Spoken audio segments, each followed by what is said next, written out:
Your team's headcount needs to be reduced by 20% by the end of this quarter. That's how Bradley said it. Not, we need to let people go, or there will be layoffs. Like my team was just a number on his spreadsheet. His voice was flat as he slid the manila folder across his desk toward me. Inside was a list of my entire department, 26 women whose lives were about to change, with a yellow sticky note that simply read, "Select 5 by Thursday." 2 days. I had 48 hours to decide which 5 women would lose their health insurance, their income, their stability. I'm Caroline Webb, 37, and until that moment, I'd spent 8 loyal years believing I was a valued director at Westlake Analytics. Before I go further, please like this video, subscribe, and tell me in the comments where you're watching from. I'd love to know who's listening to what happened to me, because for months I couldn't tell a soul. When Bradley handed me that folder, I nodded professionally. I asked logical questions about severance packages and selection criteria. I maintained eye contact and kept my voice steady. I was the perfect corporate soldier right up until I got back to my office, closed the door, and silently cried into my hands. These weren't just employees to me. There was May, who'd just put a down payment on her first home. Tamara, whose daughter needed specialized medical care. Lucia, who'd moved her entire life from Argentina for this job and would lose her visa if terminated. Each name on that list represented years of shared lunches, inside jokes, late nights meeting deadlines, and early mornings bringing coffee when someone was struggling. I stared at that list until the names blurred together. Who was I to play God with their livelihoods? The weight of it sat on my chest like concrete. That evening, I couldn't sleep. At 2:14 a.m., I opened my laptop to review my department's performance metrics again. Maybe there was another way to hit the budget targets without cutting people. As I scrolled through my unread emails, one subject line caught my eye. Not meant for me, but accidentally included on a reply chain. Quarter 4, Executive Compensation Package. 8.3 M Final Approval. My stomach dropped. I opened it, telling myself it must be a company-wide communication. It wasn't. It was a confidential thread between Bradley, our CFO, Martha Winters, and the board. The email detailed how the company had approved an X-Braid and NT's $8.3 million bonus package for the top 12 executives, more than $690,000 each, to be distributed the same quarter they were cutting. Staff. The final line of the email read, "Cost reduction initiatives across departments will offset the approved compensation package. Please ensure all directors meet their headcount reduction targets." My hands started shaking. I wasn't cutting my team to save a struggling company. I was sacrificing them so that Bradley could buy another vacation home.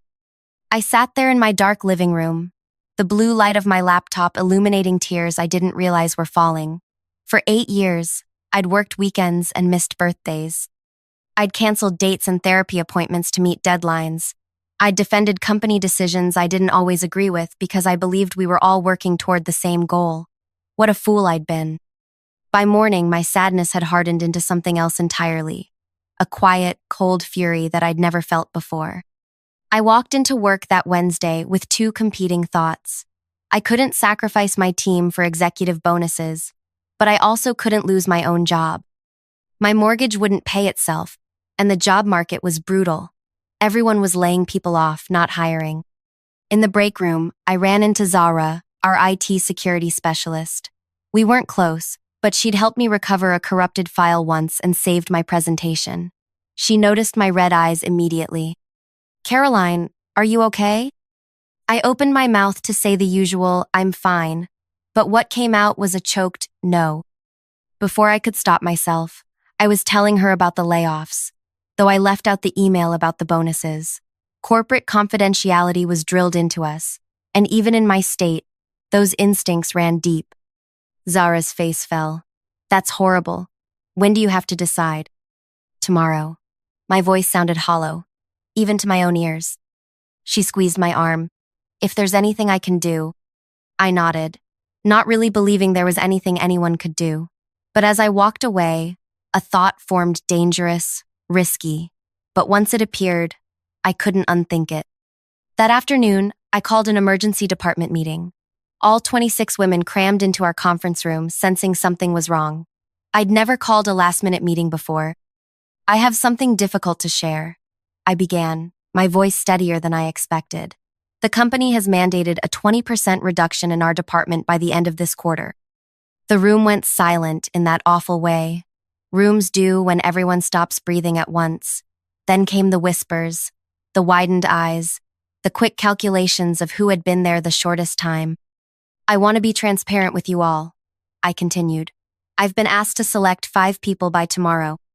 Lucia's hand flew to her mouth. Tamara's eyes filled with tears. May stared straight ahead, her face frozen. But, I said, taking a deep breath, I'm not going to do that. The room shifted. Confusion replaced fear. I've learned something that changes everything, I said, choosing my words carefully. I told them about the email, how the company wasn't struggling, how our jobs were being sacrificed for executive bonuses. I didn't name numbers, but I made it clear. This wasn't necessity. It was greed. I don't have a fully formed plan yet, I admitted, but I refuse to pick 5 of you to sacrifice so executives can get richer. I'm asking for your trust and discretion while I figure this out. What happened next still makes my throat tight when I remember it. One by one, they nodded. Not a single person got up to leave or made a move to report me. The solidarity in that room was so thick you could breathe it. After everyone left, Zara knocked on the conference room door. I couldn't help overhearing, she said quietly. About the bonuses. My heart sank. Had I just destroyed everything by speaking out? I think I can help, she continued, looking over her shoulder before closing the door. But you need to know, once we do this, there's no going back. That night, Zara and I sat in my living room with takeout containers and laptops. What she proposed wasn't illegal technically, but it definitely violated company policy, and it would either save my team or get us both fired. The company's quarterly earnings call was in 2 days. Investors, analysts, and financial reporters would all be listening. The executives would present rosy projections and talk about necessary restructuring without mentioning the bonuses. The earnings call is public, Zara explained, but the information about which employees have access to listen is stored in our system. We could adjust that list. The plan was audacious. We would ensure that every employee in the company, not just the usually approved senior managers, received the call-in details for the earnings call. Then, we would anonymously provide context to key financial reporters about questions they should ask regarding executive compensation during the restructuring. If they lie during a public earnings call, that's securities fraud. Zahra said, they won't risk it. They'll have to either deny the bonuses exist, which we know isn't true, or admit to them publicly. I pushed my food around. This could backfire spectacularly. Yes, she agreed. But do you have a better idea? I didn't. By midnight, our plan was set. Zara would modify the distribution list for the earnings call details to include all employees. I would anonymously tip off 3 financial reporters I'd worked with on press releases over the years, suggesting they ask about specific executive compensation packages during a time of layoffs. The next morning, my deadline day Bradley called me into his office. Do you have the names? He asked, not bothering with a greeting. I took a deep breath. This was my moment of no return. I need more time, I said. I can't make this decision by today. Bradley's face darkened. This isn't a request, Caroline. The deadline is non-negotiable. I understand, but I'm telling you I need more time to properly evaluate performance metrics. I was stalling, and we both knew it. Fine. You have until Monday. His tone made it clear this was my only extension. But Caroline, don't make me regret putting you in this position of trust. The irony of his words nearly made me laugh. Trust. As if they'd trusted me with the knowledge of why my team was really being cut. That afternoon, Zara confirmed she'd updated the distribution list for the earnings call. Every employee would receive the details the following morning. I spent the evening drafting carefully worded emails to 3 financial reporters I'd worked with before. I didn't mention specifics, just suggested they might want to ask about executive compensation packages being approved alongside the current restructuring. As I hit send on the final email, my phone lit up with a text from Zara. All set for tomorrow. No turning back now. I barely slept that night. By dawn, I was already dressed and pacing my apartment, waiting for the workday to begin. Today would determine everything. When I arrived at the office, the atmosphere was tense but hopeful. My team gave me small nods of solidarity as I passed. None of them knew exactly what was planned, but they trusted me. That trust felt like both a gift and a burden. At 9:15 a.m., the company-wide email went out with the earnings call details, a call normally reserved for executives and senior management. I watched from my office as employees throughout the building read the email with confusion, then interest. At 10:30 a.m., I was summoned to Bradley's office. His face was thunderous. "Did you know about this?" He thrust his tablet at me, showing the company-wide email. I feigned confusion. The earnings call? I assumed it was intentional. Transparency during difficult times? He didn't believe me, I could tell, but he couldn't prove I was involved. "It is looking into it," he said. "Meanwhile, I need those names by Monday. No exceptions." I nodded, heart pounding as I left his office. In the hallway, I passed Martha from finance, who gave me a suspicious look. They were connecting dots, but the call was in 3 hours. Too late to stop it now. At 1:30 p.m., employees throughout the building began discreetly logging into the earnings call. Management was too busy preparing to notice the unusual number of participants joining. The call began at exactly 2 p.m. Our CEO, Richard Blackwood, started with his usual confident preamble about strong positioning and strategic adjustments. Bradley presented the restructuring plan, using sterile terms like right-sizing and operational efficiency. I sat at my desk, headphones in, barely breathing as they opened the call for questions from analysts and media. The first few questions were softballs about market conditions and projected growth. Then came the moment we'd been waiting for. "This is Alex Chen from Financial Times," came a voice. "In light of the staff reductions you've just outlined, could you comment on reports that Westlake has approved an $8.3 million executive bonus package for this same quarter?" The silence that followed lasted only seconds but felt eternal. Through my office windows, I could see other employees looking up from their desks, heads turning toward one another. Richard cleared his throat. "I'm not sure where you're getting that figure." "I have the same question," interrupted another reporter. "Multiple sources have confirmed significant executive compensation packages were approved alongside these layoffs. Can you confirm or deny this?" Another silence. I could almost hear the executives exchanging panicked glances in the conference room. "As is standard practice," Richard finally said, his voice tight. "Executive compensation is determined by the board based on performance metrics and is not something we generally discuss on earnings calls." It wasn't a denial. They couldn't deny it because it was true, and lying would be securities fraud. But his non-answer was confirmation enough. A third reporter pressed, "Just to clarify, is Westlake Analytics laying off employees to fund executive bonuses?"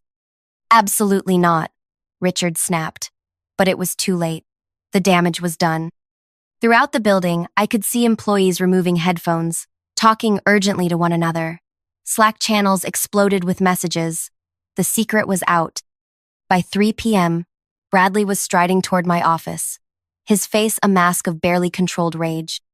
Bradley slammed my office door so hard the blinds rattled against the glass. His face was flushed, veins bulging at his temples. "What the hell did you do?"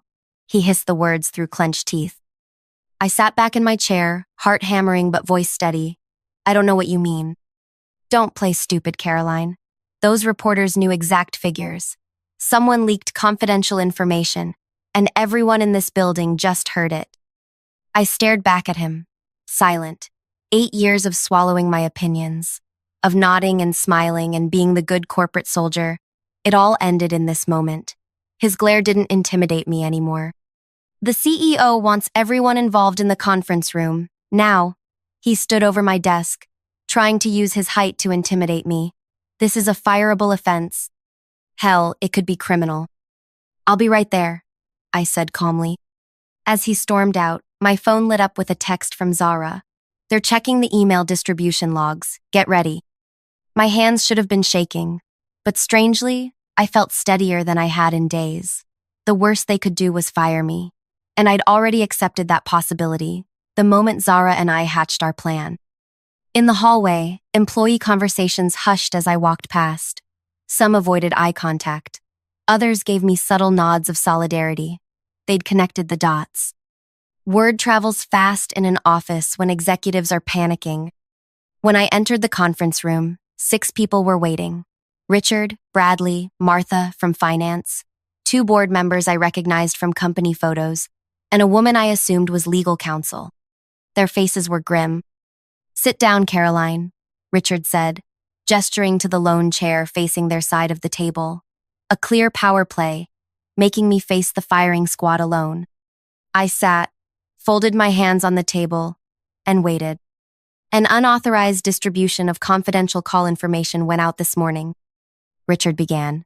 "And somehow, reporters knew to ask about executive compensation packages. Specifically, an $8.3 million package." He paused, expecting me to fill the silence. I didn't. "Given your reluctance to comply with the reduction mandate, and the fact that you were one of very few people with access to this information, we have reason to believe you're involved." Martha slid a printout across the table. The email distribution list was modified last night at 8:42 p.m. It traced the authorization code. I glanced at the paper. It showed the system access log with my credentials. "I'd like to know why I shouldn't terminate your employment right now," Richard said. I took a deep breath. The moment of truth. "You absolutely could fire me," I said, surprised by how calm I sounded. "But before you do, I think we should talk about what happens next." I reached into my bag and pulled out a folder, the same manila folder Bradley had given me with the layoff list. "3 things are going to happen today," I continued. "First, you're going to announce that there will be no layoffs in my department." Bradley scoffed. "You're not in a position to make demands." "Second," I continued as if he hadn't spoken, "you're going to revisit that executive compensation package and redirect those funds to the departments facing cuts." "This is absurd," Martha said. "The board has already." "And third," I cut in, opening the folder, "you're going to provide written confirmation that there will be no retaliation against me or anyone else involved in today's events." The legal counsel leaned forward. "Ms. Webb, are you admitting involvement in leaking confidential information?" "I'm stating facts about what needs to happen next," I replied. "And here are some more facts." I laid out 3 documents from my folder. This is the email about the executive bonus package that was accidentally sent to me. This is a time-stamped backup I made of that email. And this, I said, placing the 3rd document in front of them, is a draft statement I've prepared for social media and several journalists I know, detailing how Westlake Analytics chose to fire employees to fund executive bonuses during an economic downturn. The room went deadly quiet. "You wouldn't," Martha whispered. "I sat in this building for 2 days, trying to choose which of my team members to destroy while you all were dividing up millions in bonuses," I said, my voice finally betraying emotion.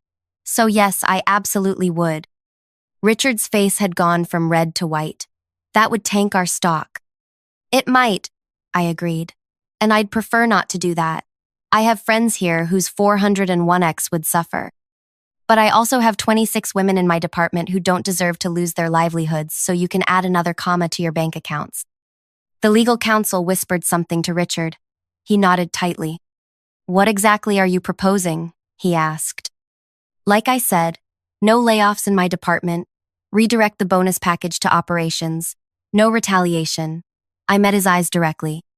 In exchange, this situation stays contained to today's earnings call. No further leaks, no social media, no journalists. Bradley slammed his hand on the table. "This is blackmail." The lawyer shot him a warning look. "It's a negotiation," she corrected carefully. Richard studied me for a long moment. "And if we refuse?" I gathered my documents back into the folder. Then I walk out that door, post my statement, and let the public decide if they want to invest in or purchase products from a company with these priorities.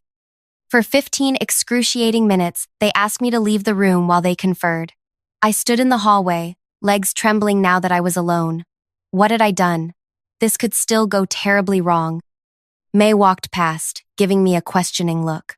I managed a small nod that I hoped conveyed both "I'm handling it" and "I'm terrified" simultaneously. When they called me back in, Richard's expression was unreadable. "We've discussed your proposal," he said stiffly. "The board agrees that layoffs may have been premature. We'll freeze the current restructuring plan pending further review." I waited. That wasn't enough. Martha sighed heavily. "The executive compensation package will be reduced and partially reallocated to operational budgets." "Entirely reallocated," I countered. Richard's jaw tightened, but he nodded. "And there will be no retaliation against you or anyone else regarding today's incident." "I need that in writing," I said. "Legal will draft something." He leaned forward.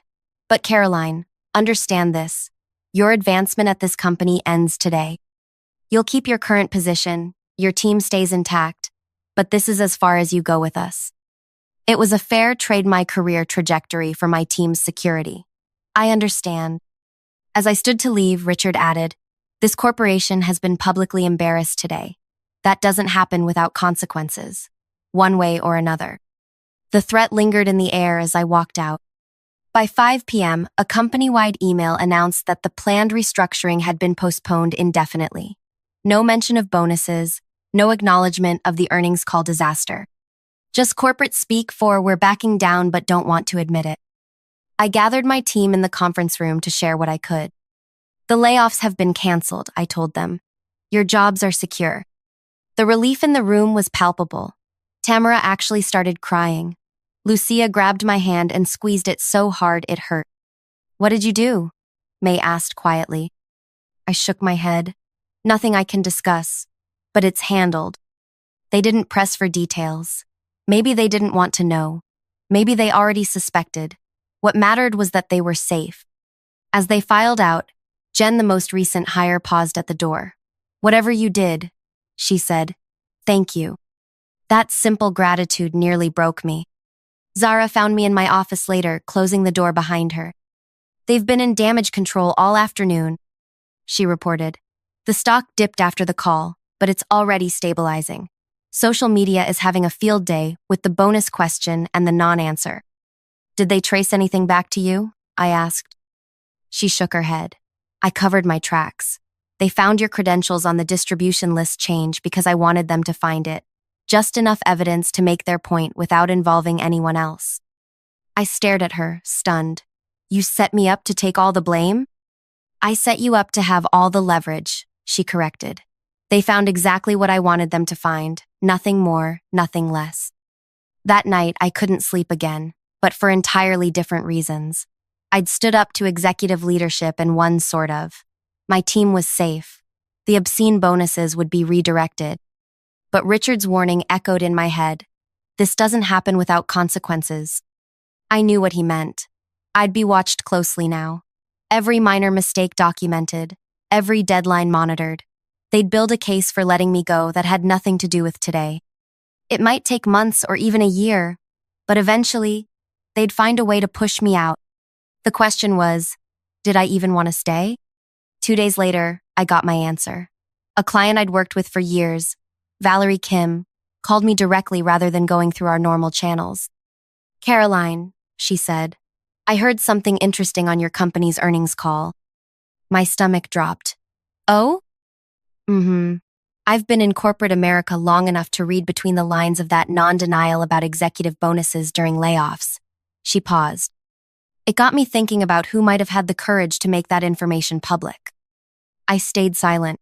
"Our company is expanding our analytics division," she continued. "We need someone with integrity to lead the team. Someone who puts people first. The position pays 30% more than what you're making now, based on the industry averages for your role." I gripped the phone tighter. "Are you offering me a job, Valerie?" "I'm offering you an interview that's really just a formality. The job is yours if you want it." Her voice softened. "And Caroline, you can bring your team. All of them." 1 month later, I sat in my nearly empty office at Westlake, placing the last of my personal items into a cardboard box. 19 members of my team had accepted positions with Valerie's company. The other 7 had leveraged the restructuring freeze to find jobs elsewhere, with my glowing recommendations. Bradley appeared in my doorway, eyes narrowed as he watched me pack. "You won't last there," he said. "They'll see what we saw, that you're disloyal." I carefully wrapped a photo frame in tissue paper, a group picture of my team from last year's holiday party. "What you call disloyalty," I said without looking up, "Valerie calls integrity. Perspective is everything. You're burning a bridge you can't rebuild." I finally met his gaze. "Some bridges should be burned, Bradley. Some connections aren't worth maintaining." As I carried my box through the office, past the empty desks where my team had sat, I felt lighter than I had in years. I'd lost something here: security, certainty, the comfort of the familiar.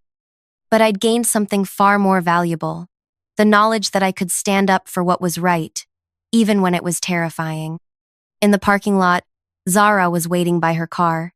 She'd accepted a senior security position at Valerie's company too. "Ready for the next chapter?" she asked, helping me load my box. More than ready. I looked back at the Westlake building one last time.